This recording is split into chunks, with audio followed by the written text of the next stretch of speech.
Hey y'all, it is fall and it is time to make pumpkin pie. But if you're gonna have a pumpkin pie, why don't you make it the best one you ever had? Alright, so here we go. We are doing a pumpkin pie that is just kind of crazy and ridiculous and over the top. But I promise it is no more difficult than the one you find on the back of the package. You know the one I'm talking about with the condensed milk? I promise. This one is every bit as delicious. So over here in my mixing bowl, I have one package of cream cheese. And I've been letting that come to room temperature. And we're really just going to start beating it up.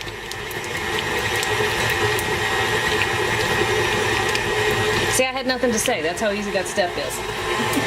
If I can't come up with something to say, it's easy.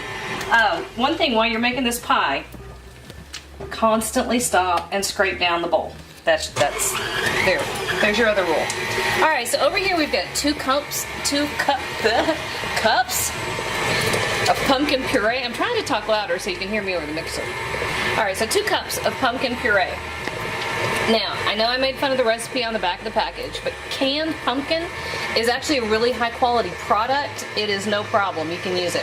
I make my own pumpkin puree, but I also use the canned stuff, so just 2 cups of whatever you got, okay? So we're gonna add this. I'm gonna turn my mixer off for a second.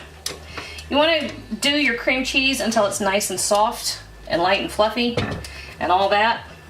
And then as you add, we're really just dumping everything in this bowl too, y'all. As you add each step, boom, I'm trying not to block the camera with my arm, which wasn't working out well. But as you add each type of ingredient, scrape it down. Alright, now, most recipes will not tell you to do this. I'm going to tell you to do it.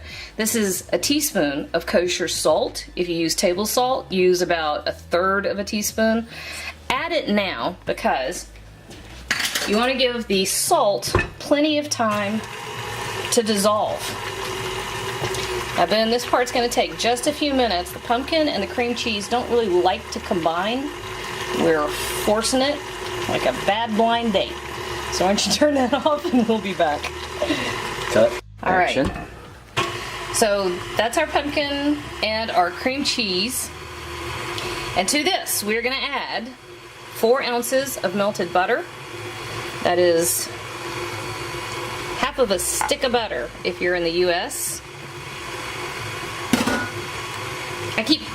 I keep trying to remember to do metric equivalents and I keep forgetting, so I'm sorry y'all in the UK. I know you asked me and I do try, but apparently my brain doesn't translate to metric as often as I need to. Alright, so 3 large eggs.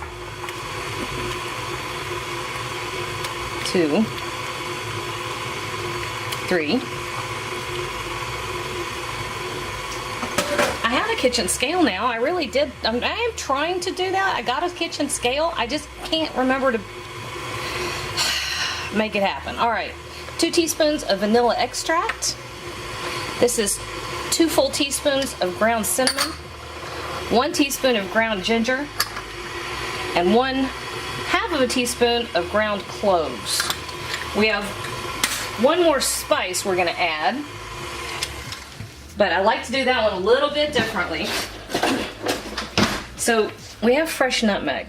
Okay, and you can buy these. They're about $4 or $5. You get a jar.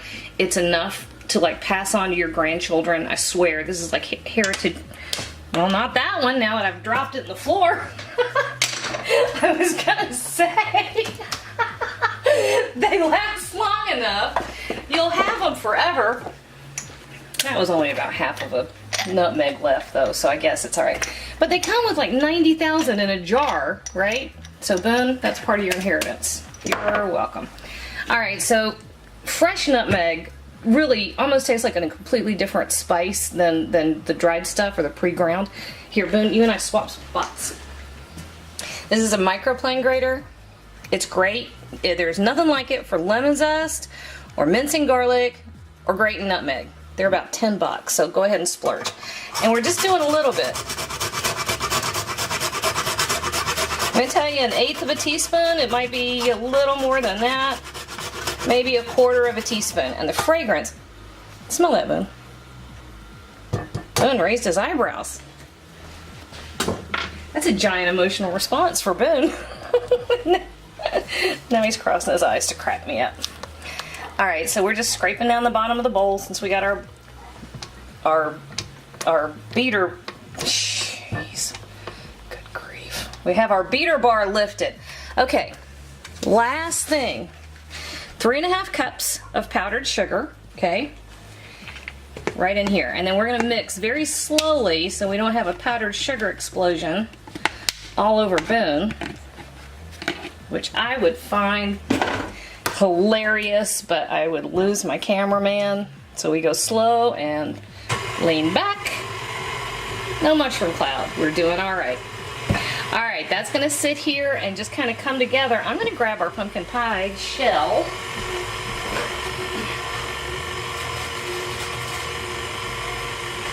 Now, I've got the recipe for making an all butter pie crust, and I posted it, I think, 8 years ago.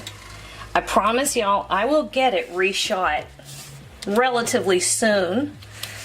That one, information is perfectly valid. It's the exact same recipe I use now, so if you want to follow my recipe, I will link it. But this dates from the days when YouTube wouldn't let you post a video more than 10 minutes. So my pie crust recipe is broken into 2 videos, and that's why I know I need to reshoot it. Plus, that was back when we first started shooting for YouTube, and everything was on my iPhone 3. So needless to say, the sound and audio quality doesn't age well.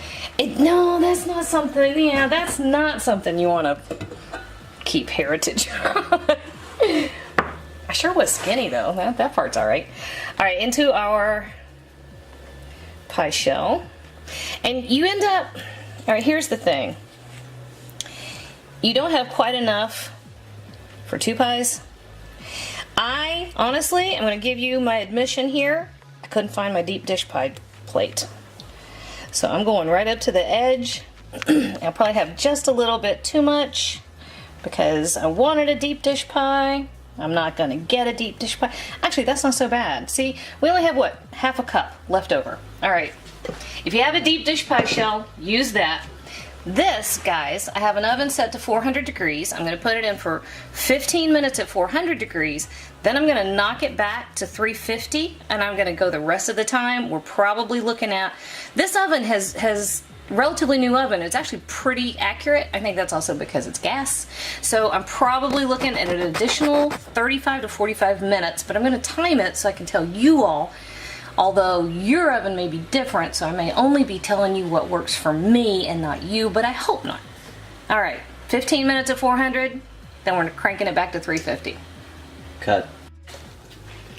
We had right at 50 minutes, so my timing was a little off. Couldn't quite remember, but on the other hand, this is also a new oven from the last time I baked it. Anyway, start checking yours at around 35 minutes. If it's super jiggly still in the center, it's not ready, right? You want to make sure that it's no longer jiggly and fully set. See, ours is. So this is going to come completely down in temperature, all right? Now, you can, if you want to, go ahead and eat it like it is. Well, I mean, it's better if it's not warm. But anyway, however, I like to dress it up with some whipped cream, so I think that's what I'm going to do. Although, I gotta work quickly because Bladen will be home soon, and it will never survive. So I'm going to try to get it dressed up with whipped cream. But that, y'all, is the best pumpkin pie you'll ever have. The cream cheese and the pumpkin come together with those spices to really make something that is warm and comforting and familiar, but a little bit, actually a lot elevated. You're gonna like that one, I promise.